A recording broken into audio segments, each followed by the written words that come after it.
અમારાથી એક કાલે વિડીયો મેકાઈ ગયો હતો કે એનાથી ઘણા માણસને ઠેસ પહોંચી છે, ઘણા માણસને દુઃખ થયું છે. હવેથી અમે માફી માંગી છીએ ત્રણેય અમે કે હવેથી એવા વિડીયો અમે કોઈ દી નહીં બનાવી કે એનાથી કોઈને દિલ દુભાય કે કોઈને દુઃખ લાગે. હવેથી એવા વિડીયો નહીં બનાવી. અમે હવે જે કોમેડી વિડીયો બનાવી છે ને એ જ બનાવશું. એ બદલ અમે માફી માંગી છીએ ત્રણે. માફી માંગો. હા, અમે માફી માંગ. હવેથી એવા કોઈ દી નહીં વિડીયો બને. જોયો ને આવા જ વિડીયો બધાને બહુ ગમે. જોયો ને આ એન બધી વિડીયો જોઈ છે, બધા જોઈ છે. અત્યારે બધા માણસ માફી માંગે ને વિડીયો તો બહુ બધાને ગમે.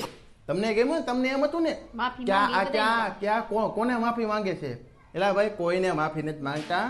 આ તો તમને અમે બે હાથ જોડીને કહી છે કે ભાઈ અમારા કોમેડી વિડીયો આવે એ જોવો, ખાલી આવા વિડીયો જોવો માં. અમારા કોમેડી વિડીયો અમે બે માણસ મર્યા કેટલી અમે મહેનત કરી ત્યારે અમે વિડીયો બને છે. એટલે એ બદલ તમને અમે બે હાથ જોડીને કહી છીએ કે અમારા વિડીયો જોવો, કોમેડી જોવો. આવા માફી છે ને માફી વાળા નો सब क्या देखना पड़ रहा है, અમે કોઈનું अच्छा है मैं अंधा हूँ. એટલે અમારા જે કોમેડી વિડીયો આવી જોતા રહેજો બાપા. અમે તમને બે હાથ જોડી અને લાઈક સબસ્ક્રાઇબ કરતા રહેજો. લાઈક ને સબસ્ક્રાઇબ કરતા રહ્યો એટલે અમને મજા આવે, એટલે અમને ઈથી ને મોટિવેશન મળે, એટલે અમને વિડીયો બનાવવાની મજા આવે.